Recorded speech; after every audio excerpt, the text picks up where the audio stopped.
Tapi setelah pindah di Madinah, di mana Madinah itu ada komunitas Yahudi dan Nasrani, Rasulullah itu menghadap ke Baitul Maqdis, kira-kira 16 bulan. 16 sampai 17 bulan. Semua riwayat itu kisarannya hanya 16 sampai berapa? 17 bulan. Sehingga orang Yahudi itu bilang begini, Muhammad ini baiklah, meskipun dia membawa agama baru, tapi kiblatnya masih ikut kita, masih baik kan. Setelah 16 bulan, Nabi diperintahkan Allah untuk menghadap ke Ka'bah. Awal liwajaka syatrul masjidil haram.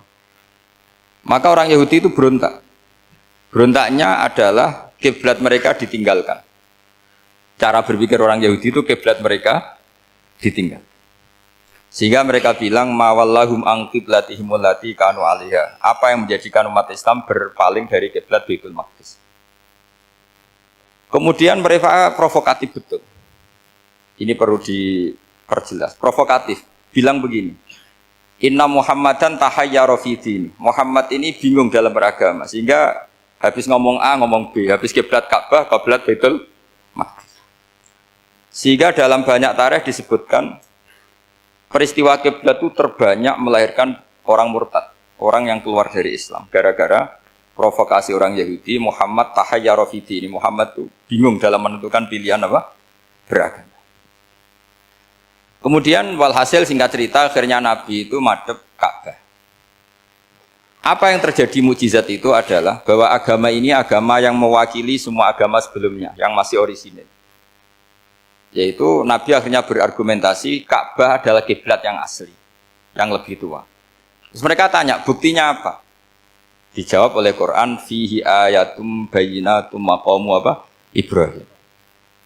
Ka'bah bukti tertua adalah di situ ada makam Ibrahim. Makam itu jejak kaki. Ya kalau bahasa Indonesia makam itu kuburan. Kalau dalam bahasa Arab makom itu jejak apa? Jejak kaki. Sehingga diketahui oleh sejarah dibuktikan di situ ada jejak kaki siapa? Nabi Ibrahim. Sementara nisbatnya Baitul Maqdis itu adalah kepada Nabi Musa dan Nabi Harun. Yang ini adalah turunan dari Nabi siapa? Ibrahim. Hikmahnya apa? Begini, sebagai bukti bahwa Baitul Maqdis pernah menjadi poros Islam atau poros Tauhid, maka Nabi Muhammad pernah disuruh menghadap ke Baitul Maqdis. Buat inget-ingetan kalau ini pernah menjadi poros apa? Tauhid. Tapi tetap tua-tuaan masih tua apa? Ka'bah. Nah, kenapa tua Ka'bah tadi? Karena Ibrahim adalah Abul Anbiya, bapak dari para.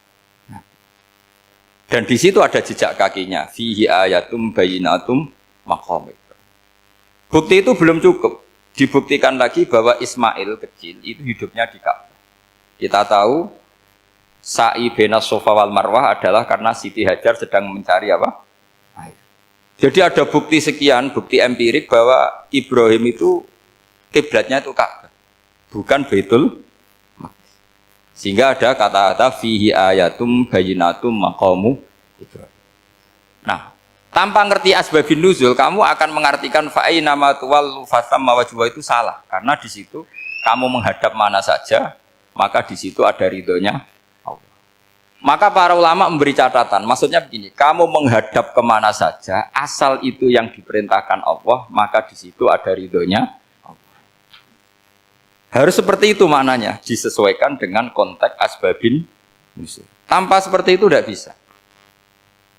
Dan masih banyak lagi kepentingan tentang asbabin nuzul. Jadi problem sekarang adalah banyak mufassir yang hanya mengartikan dari terjemah. Itu bahaya sekali. Jika ada orang yang menikah secara mut'ah, itu kan mirip kayak transaksi zina. Mereka berdalil famastamta'tum bihi minhunna fa'atuhunna ujurahun. Perempuan yang sudah kamu nikmati yang penting kamu bayar. Terjemahnya seperti itu. Karena ujur itu jamaknya ujroh. Itu fatal sekali. Padahal ayat itu begini, settingannya begini, setting siakul kalamnya atau asbabun nuzulnya begini.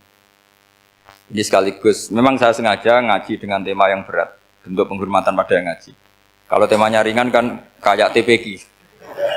Jadi ini supaya gue keren-kerenan, ini ada doktor Pak Oni pernah dekan Fakultas Hukum. Jadi kalau saya nanti salah tinggal ditangkap saja, gampang kan? Tapi nangkap saya berurusan dengan Tuhan. Jadi kalau orang dekat Allah itu yang tanggung jawab itu Allah. Jadi Beliau bisa menang di kepolisian tapi kalah di hukum Tuhan. Kalau berhadapan-hadapan dengan saya. Begini asbabun nuzulnya begini.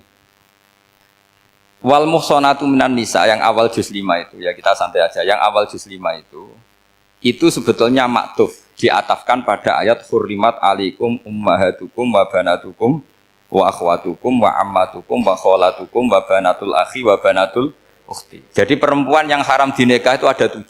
Yang faktor nasab yaitu siapa? Ibu, putri, saudara putri, bulik dari bapak, amah itu bulik dari bapak, kholah itu bulik dari ibu, keponakan dari saudara lelaki, keponakan dari saudara perempuan. Ini disebut haram karena nasab, nasab gen. Kalau orang Jawa bilang hanya 4 karena ngitungnya bulik baik dari bapak maupun ibu. Kalau orang Jawa bilang kan bulik terus keponakan dihitung 1. Padahal ada keponakan dari saudara lelaki, ada keponakan dari saudara apa? Perempuan. Wa banatul akhi wa banatul ukhti. Terus kedua, haram karena rodok. Kita tahu dalam hukum Islam rodok adalah sama dengan nasab. Jadi ibu yang pernah menyusui kamu berarti jadi ibu kamu. Dan saudara sepenyusuan berarti menjadi saudara kamu. Ini disebut wa ummahatukumul lati arda'nakum wa akhwatukum minar rodok. Terus ketiga, haram karena musoharoh, karena besanan. Jadi pagi ini misalnya saya nikah dengan Sri, bilang qabil tu nikaha wa taswijaha bil maril madkur. Setelah nikah dengan Sri ini otomatis ibunya dia menjadi mertua. Otomatis haram saya apa? Nikah. Ini namanya haram karena musoharoh. Atau kamu punya anak Zaid. Zaid pagi ini akad dengan Sri. Berarti Sri adalah menantu Anda. Otomatis haram bagi Anda. Itu namanya haram karena musoharoh, karena bisanan. Itu yang disebut waroba apa haram-haram itu kan seterusnya itu wa ummahatu nisaikum. Apa ibu dari istri-istri kamu. Memang ini agak jelimet, tapi memang syaratnya mufassir harus biasa jelimet. Jangan hanya nyari partai ayat-ayat untuk kepentingan partai. Wah, itu ngeri. Kacau Quran dipakai kampanye. Terus itu berarti sudah 3 kan? Haram karena nasab, karena rodok, haram karena musoharoh. Terus yang keempat ini, haram yang bukan karena sebab pada seorang perempuan, tapi karena istri orang. Ini disebut wal muhsanatu minan nisa. Haram menikahi perempuan yang masih milik orang lain.